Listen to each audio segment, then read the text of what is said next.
Hello, என்னோடய பேர் சத்யநாராயணன். நான் மேடவாக்கம் நல்லத்தம்பி நகர்லேருந்து பேசுகிறேன். இந்த காலத்தில் பார்த்திங்கன்னா நம்ம சாப்பிட்ற எல்லா பொருளுமே அடல்ட்ரேட்டடாக இருக்குது. ஸோ நம்ம எதை சாப்பிட்டாலுமே அதில் ஒரு பார்ட் ஆஃப் த கெமிக்கல் சாப்பிட்றோம் அப்படின்னு தெரிஞ்சே இப்போ சாப்பிட்டுக்கிட்டு இருக்கோம். இதனால் நிறைய நமக்கு நோய்கள் வருது. இது வரைக்கும் நம்மளை சுற்றி நியூஸில் கேட்டுக்கிட்டு கேன்சரில் இறந்து போயிட்டாங்க, அந்த மாதிரிலாம் நியூஸில் தான் கேள்விப்பட்டுக்கிட்டு இருந்தோம். ஆனால் இப்போல்லாம் பார்த்திங்கன்னா நம்மளை சுற்றியே பல பேருக்கு இந்த மாதிரி கேன்சரில் இருக்காங்க, அவங்களுக்கு இந்த மாதிரி ட்ரீட்மெண்ட் கொடுத்துட்ருக்காங்க, நிறைய செலவாகுது அப்படின்லாம் நம்ம கேள்விப்படுறோம்.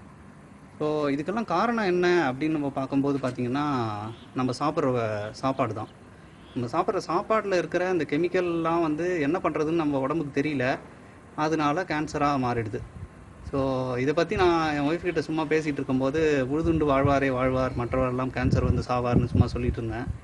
ஸோ இதில் திடீர்னு இதை பற்றி யோசிக்க ஆரம்பித்தேன்.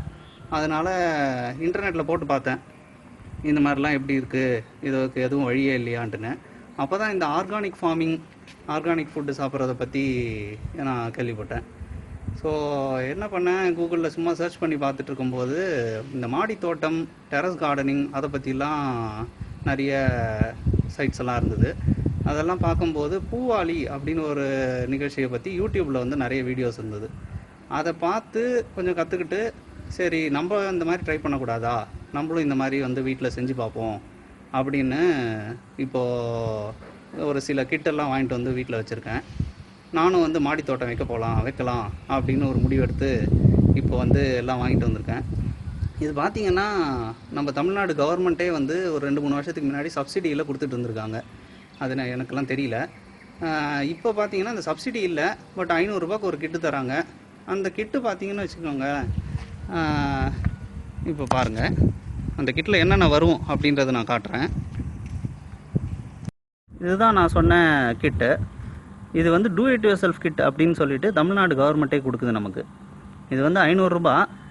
இந்த பை இருக்குல்ல, இந்த பையில் பார்த்திங்கன்னா இதுதான் க்ரோ பேக் அப்படின்னு சொல்கிறாங்க.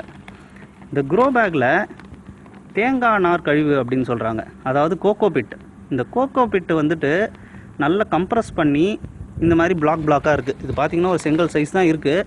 ஆனால் இதில் என்ன சொல்கிறாங்கன்னா, தண்ணி ஊற்றுனா நல்லா பெருசாக வரும், ஒரு 5 டைம்ஸ் அப்படியே வால்யூம் இன்க்ரீஸ் ஆகும் அப்படின்னு சொல்கிறாங்க. இது எதுக்காக இதை எடுத்துருக்காங்க மண்ணுக்கு பதிலாக அப்படின்னு பார்த்தீங்கன்னா, நம்ம மாடியில் வைக்க போகிறோம் தோட்டத்தை. ஸோ நீங்கள் மண்ணாக மூட்டையாக எடுத்துகிட்டு தொட்டியாக வச்சிங்க அப்படின்னா வெயிட் ஏறிடும். ப்ளஸ் இந்த அப்பார்ட்மெண்ட்லலாம் இருக்கிறவங்களுக்கெல்லாம் ஒத்துக்க மாட்டாங்க. அசோசியேஷன் அது இதுன்னு இருக்கும். எல்லோரும் நீங்கள் இது பண்ணுறீங்க, பில்டிங் கட்டுறோம் அப்படின்லாம் சொல்கிறாங்க. அதனால் இது மாதிரி ஒரு திட்டம் இருக்குது. இது ரொம்ப நல்லா யூஸ்ஃபுல்லாக இருக்கும்னு நினைக்கிறேன்.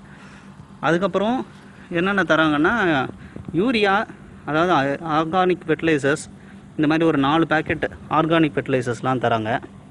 இது ஒவ்வொன்றும் ஒவ்வொரு சத்து கொடுக்குமா, பொட்டாஷு, நைட்ரஜன், அசிட்டோஃபைன், அந்த மாதிரி ஏதோ சொல்கிறாங்க. எனக்கு அதை பற்றிலாம் தெரியாது. இனிமேட்டு தான் நானும் அதெல்லாம் கற்றுக்க போகிறேன். என்னோட சேர்ந்து நீங்களும் இதெல்லாம் கற்றுக்கலாம். ஸோ அடுத்து இந்த மாதிரி விதைகள் இல்லாமல் அவங்களே தராங்க. ஒரு 7 விதமான விதைகள், கீரை, அப்புறம் வெண்டைக்காய், கத்திரிக்காய், முள்ளங்கி, அந்த மாதிரி கீரைகள் இல்லாமல் தராங்க. அதுக்கப்புறம் வளர்ந்த அப்புறமா பூச்சி வராமல் இருக்கிறதுக்கு ஆர்கானிக் பூச்சிக்கொல்லியாமா. ஸோ இந்த மாதிரி ஒன்று தராங்க. ஸோ இதெல்லாம் வச்சு இன்றைக்கி நான் ஆரம்பிக்கலான்னு இருக்கேன். என்னோட சேர்ந்து நீங்களும் கற்றுக்கோங்க.